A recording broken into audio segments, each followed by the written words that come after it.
All right, so let's continue talking about composition now. So I'm going to reference this theorem 10.11, which says let f be a function from a to b and g be a function from b to c.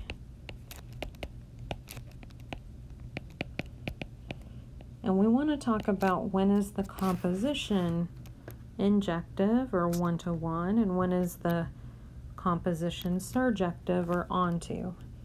So we have the following results. If f and g are injective, then so is g composed f. And part B, if f and g are surjective or onto, then so is g compose f. So I'm not going to prove these two statements because it's going to be appearing in your homework, but these are two results, and from these we can also talk about when we know a function, the composition is bijective. So that's going to be this corollary 10.12. If f is a function from a to b and g is a function from a to b, or sorry, from b to c.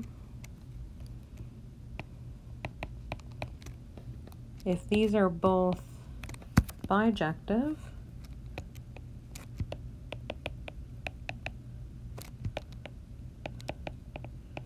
well, if it's bijective, that means they're both one-to-one. And so this previous theorem would tell me that the composition is one-to-one. And then if they're both bijective, they're also both surjective or onto, which means this part B tells me that the composition is onto. So then the composition will both be one-to-one and onto, so it'll be bijective as well. So this is kind of an immediate result from the other two previous statements. And now we're going to look at our next theorem that we're going to prove, and it has to do with associativity. So here I'm going to look at taking two compositions. So for non-empty sets A, B, C, and D, let f is going to go from A to B, G is going to go from B to C, and H is going to go from C to D. I'm going to assume that those are functions.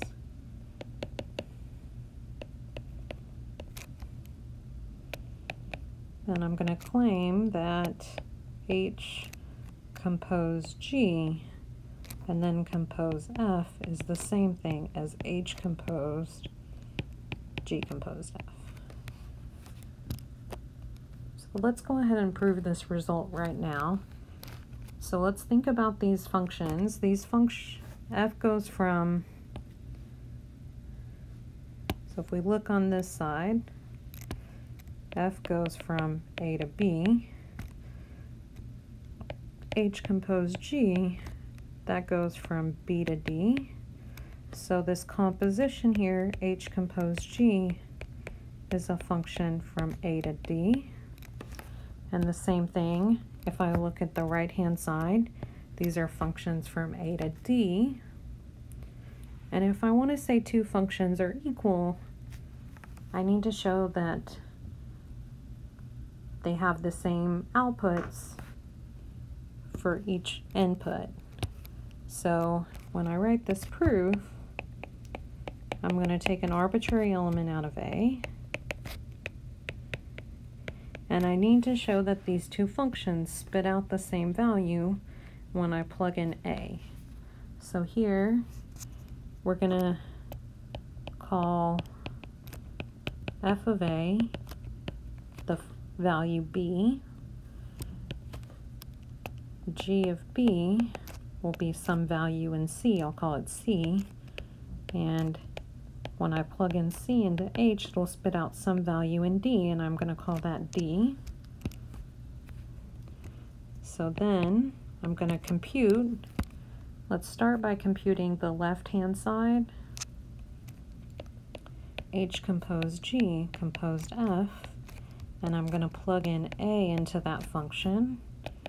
So this will be H composed G on F of A. I'm going to plug in F of A into this composition now, but F of A is just B. And so this is now, in this composition, it's H of G of B, but G of B we called C, and H of C we called D. So if I look at my left-hand function, when I input in A, it outputs D. So now we need to look at the right-hand side. Say on the other hand, if I look at H compose G compose F on A, this will be H on G composed F of A. So now I'm looking at H of G of F of A. Well, F of A, we called that B.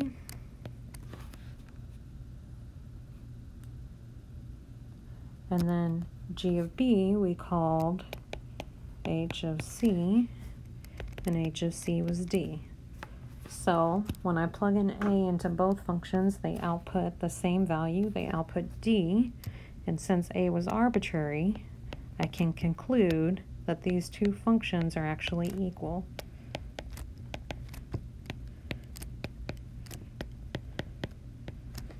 And that completes the proof. So composition is associative. I can move around my parentheses and my functions will remain the same. They're equal.